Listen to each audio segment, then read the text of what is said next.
The Ashes still has 2 tests left to be played, but the fallout from the third one is far from over, because what Adelaide saw wasn't just Australia claiming that urn, it exposed something far deeper inside English cricket. First, dismantling England's much-hyped Bazball philosophy, and second, and perhaps most damaging one, reports of England players being involved in a drinking spree right before a must-win test match coming out, and supposedly stretched across a major part of a 9-day break. Can England really continue to call themselves the custodians of cricket after what has been a bruising series that isn't even over just yet? That title of custodians, of course, has always been self-proclaimed, but recent developments have made one thing certain. If promoting cricket means leading by example, then the founders aren't setting a very convincing one. Because over the last month, England have proved something brutally simple. Big talk doesn't win you matches. Discipline, preparation and proper execution is what will. And England have failed on all 3 counts. In the first 2 tests, the narrative was still about cricket. Poor execution, questionable shot selection, a refusal to adapt to conditions at hand. But everything has changed now with reports of the Noosa trip surfacing. England spent 4 nights on Queensland's Sunshine Coast, and this wasn't spontaneous. The trip was scheduled before the series even began. England had a 9-day gap, and management believed it was the perfect window to unwind. The only problem, they were 2-0 down with a must-win game just around the corner. Now look, team bonding sessions, such getaways, get-togethers like this is all good in all fairness. It's good for the game, it's good for the team's spirit. At the international level, mental breaks like this and resets matter. They are essential. But what matters more is accountability, because this is the same English setup that has repeatedly downplayed bilateral series. Players who didn't consider tours to India important before the ICC Champions Trophy. Former cricketers calling marquee test series warm-ups for the Ashes. So not being level-headed has been a talking point. And what unfolded in Noosa has only made things far worse.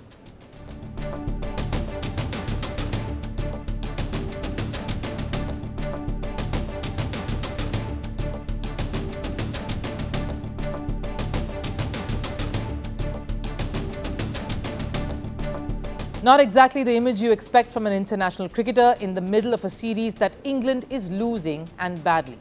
Duckett wasn't alone. He's just the one caught on camera. And again, we aren't making this an issue of morality. It's just unfortunate now, and the optics is all wrong. We've seen how other sporting disciplines handle something like this. Marcus Rashford missed a Manchester United training session in January 2024 after nights out in Belfast. He was dropped, fined, publicly reprimanded. Pep Guardiola famously micromanages players' discipline. In 2016, he imposed strict curfews over getting intimate. Recently, he warned players to control Christmas celebrations. Gain weight and you lose your place. Now, of course, you need to know where the line is, because this isn't school and your coaches aren't supposed to act like the principal. But that's how elite sports work. England, by contrast, are fortunate their director wants to investigate this first. We'll be looking into seeing what the facts are, as opposed to the things that have been embellished or elaborated on. If it's true that it became a stag do and people are out drinking all the time excessively, that's not acceptable. Firm words, but then comes the words of the captain. With the reports and everything circulating, how I handle this moment right now is the most important thing to me. The welfare of everyone in there, and probably certain individuals as well, is the most important thing to me right now. Supportive, protective. And that's important too, especially when it comes from the captain. You want a leader who has your back. But here's the problem. Backing players is good leadership. Blindly shielding them instead of standing up to them at times, that's how standards slip away.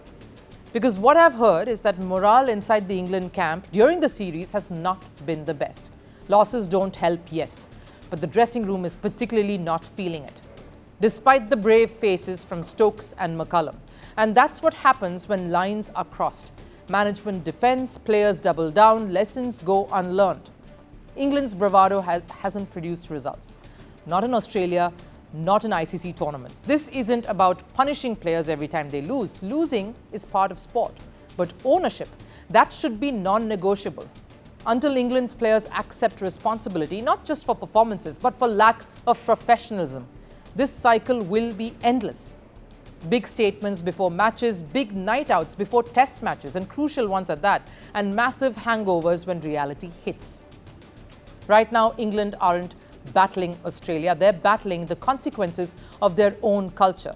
And unless that changes, Bazball won't just be paused, it will be remembered as a philosophy that spoke loudly, drank deeply, and delivered far too little.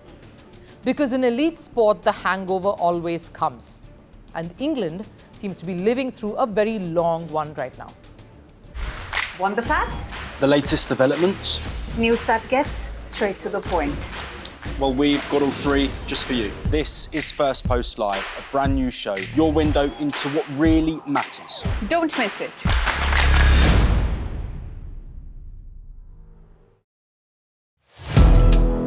Firstpost now available in 9 languages on YouTube.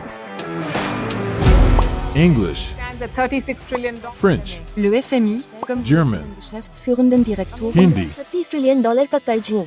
Indonesian, Pemerintah tanpa pemeriksaan. Italian, Skali radikali. Japanese, $1 trilhão idioma. Portuguese, Por causa do próprio balanço patrimonial. Spanish. Beautiful bill. Go to Settings, click on Audio Track and select a language of your choice. Be the first to know what's happening around you in your first language. Firstpost.